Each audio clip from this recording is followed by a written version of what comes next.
प्रिय विद्यार्थियों, मैं मधु दरगढ़ आज आपको classification and tabulation of data part 5 के बारे में जानकारी दूंगी, जिसे हिंदी में कहते हैं समंकों का वर्गीकरण और सारणीयन भाग 5। पिछली कक्षा में मैंने आप लोगों को एक गुण आवृत्ति बंटन के बारे में जानकारी दी थी। आज मैं आप लोगों को बाईवेरिएट फ्रीक्वेंसी डिस्ट्रीब्यूशन या द्विगुण आवृत्ति बंटन के बारे में जानकारी दूंगी। दो चरों का आवृत्ति वितरण द्विगुण आवृत्ति बंटन या बाईवेरिएट फ्रीक्वेंसी डिस्ट्रीब्यूशन कहलाता है। इसमें समंकों की दो विशेषताओं का प्रदर्शन किया जाता है। तो इसमें हम आंकड़ों की दो विशेषताओं को एक साथ लेते हैं। जैसे इसका उदाहरण है, एक तरफ हमने लिया है अंकेक्षण में प्राप्तांक और दूसरी तरफ है सांख्यिकी में प्राप्तांक। सांख्यिकी में प्राप्तांक है क्रमशः 15, 16, 17 और 18 और अंकेक्षण में प्राप्तांक हैं 20, 21, 22 और 23। तो सांख्यिकी में प्राप्तांक है 15 और अंकेक्षण में प्राप्तांक है 20। ऐसे विद्यार्थियों की संख्या है 1। सांख्यिकी में है 15, अंकेक्षण में है 21, ऐसे विद्यार्थी हैं 2। सांख्यिकी में है 15, अंकेक्षण में है 22, ऐसे विद्यार्थी हैं 1 और इनका योग है 1 + 2 + 1 का टोटल आ जाएगा 4। नेक्स्ट लेते हैं सांख्यिकी में 16 प्राप्तांक और अंकेक्षण में 20, ऐसे विद्यार्थी हैं 1। सांख्यिकी में है 16, अंकेक्षण में है 21, ऐसे विद्यार्थी हैं 3। सांख्यिकी में 16, अंकेक्षण में 22, ऐसे विद्यार्थी हैं 1। सांख्यिकी में 16, अंकेक्षण में 23, ऐसे विद्यार्थी हैं 1 और इनका योग अर्थात 1 + 3 + 1 + 1 इनका योग हो जाएगा 6। नेक्स्ट लेते हैं सांख्यिकी में प्राप्तांक है 17 और अंकेक्षण में है प्राप्तांक 21, ऐसे विद्यार्थियों की संख्या है 1। सांख्यिकी में है 17, अंकेक्षण में है 22, ऐसे विद्यार्थी हैं 3। सांख्यिकी में है 17, अंकेक्षण में है 23, ऐसे विद्यार्थी हैं 1 और इनका योग हो जाएगा 1 + 3 + 1 = 5। इसी तरह से सांख्यिकी में प्राप्तांक है 18 और अंकेक्षण में प्राप्तांक है 23, ऐसे विद्यार्थी हैं 3 और इसका योग हो जाएगा 3। तो इस तरह से हमने यहाँ पर दो गुणों को एक साथ लिया है, सांख्यिकी में प्राप्तांक और अंकेक्षण में प्राप्तांक, और इसीलिए इसे द्विगुण सारणी कहते हैं। और जो आखिरी कॉलम है उसमें हम टोटल इस तरह भी निकाल सकते हैं, जैसे अंकेक्षण में जो प्राप्तांक है 20, इस सीध में देखते हैं तो 1 + 1 इनका योग हो जाएगा 2। अंकेक्षण में प्राप्तांक है 21, इसकी सीध में जो प्राप्तांक हैं ये हैं 2, 3 और 1, इनका योग है 6। ऐसे ही अंकेक्षण में प्राप्तांक है 22, इसकी सीध में आप देखिए ये है 1 + 1 + 3, इनका योग है 5 और अंकेक्षण में प्राप्तांक है 23, इस सीध में देखिए आप इसका योग है 1 + 1 + 3 और इनका योग हो जाएगा 5। अब इसका हॉरिजॉन्टल या वर्टिकल कैसे भी योग निकालें, अर्थात लंबवत या क्षैतिजवत, दोनों तरफ से इसका योग टोटल 18 होता है। तो ये थी द्विगुण या बाईवेरिएट सारणी। इसके बाद हम लेंगे preparation of A frequency distribution या आवृत्ति बंटन की रचना। तो हम किस तरह से इसकी रचना कर सकते हैं, हमें किन बातों का ध्यान में रखना होता है। सबसे पहले है नंबर ऑफ क्लासेज या वर्गों की संख्या। वर्गों की संख्या न तो बहुत कम होनी चाहिए और न बहुत अधिक। समंकों को इतने वर्गों में विभाजित किया जाना चाहिए कि उनके महत्वपूर्ण लक्षण स्पष्ट हो जाएं। और उनसे अधिकाधिक सूचना उपलब्ध हो सके।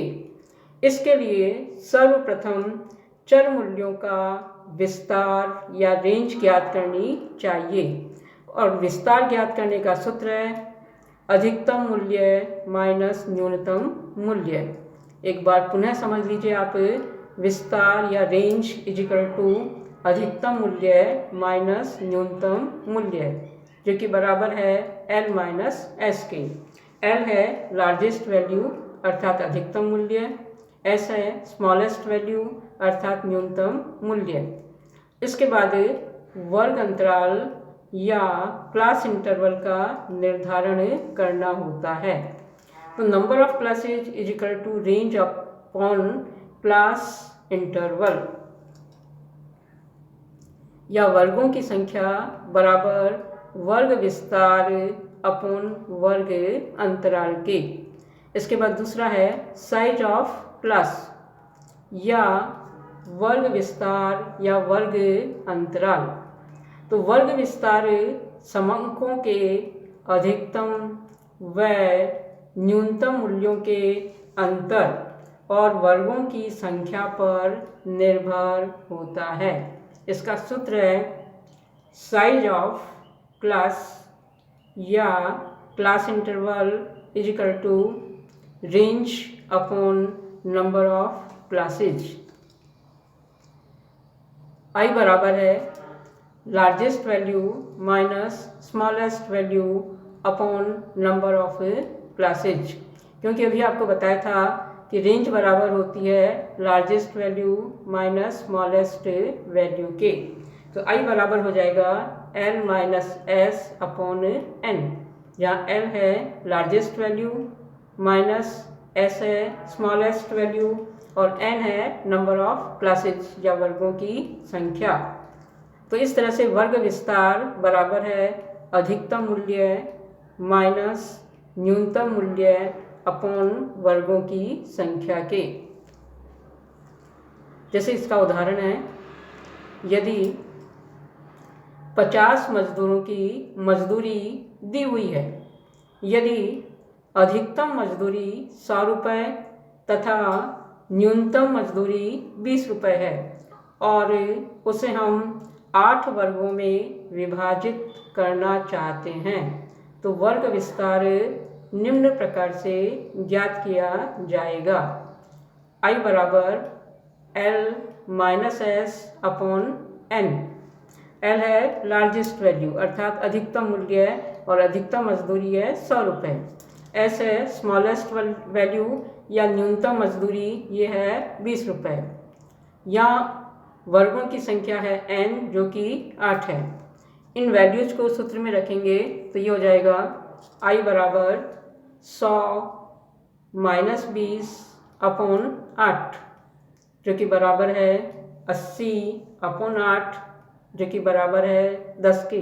तो I या क्लास इंटरवल यहाँ पर 10 होगा।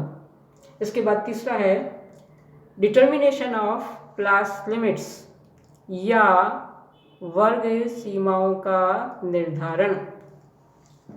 वर्ग सीमाएं इस प्रकार चुनी जानी चाहिए कि प्रत्येक वर्ग का मध्य बिंदु मिलता जुलता हो।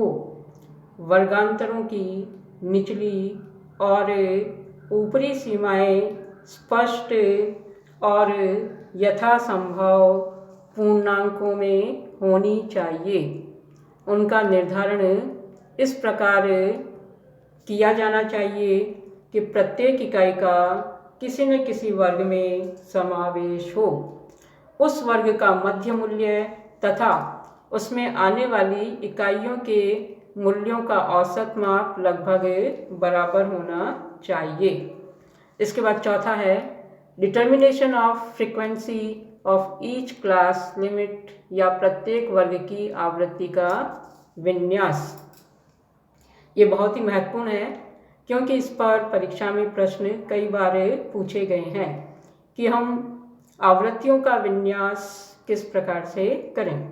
तो विभिन्न वर्गों में आवृत्तियों का विन्यास या अरेंजमेंट करने के लिए मिलान चिन्हों या टेलीबार्स का प्रयोग किया जाता है।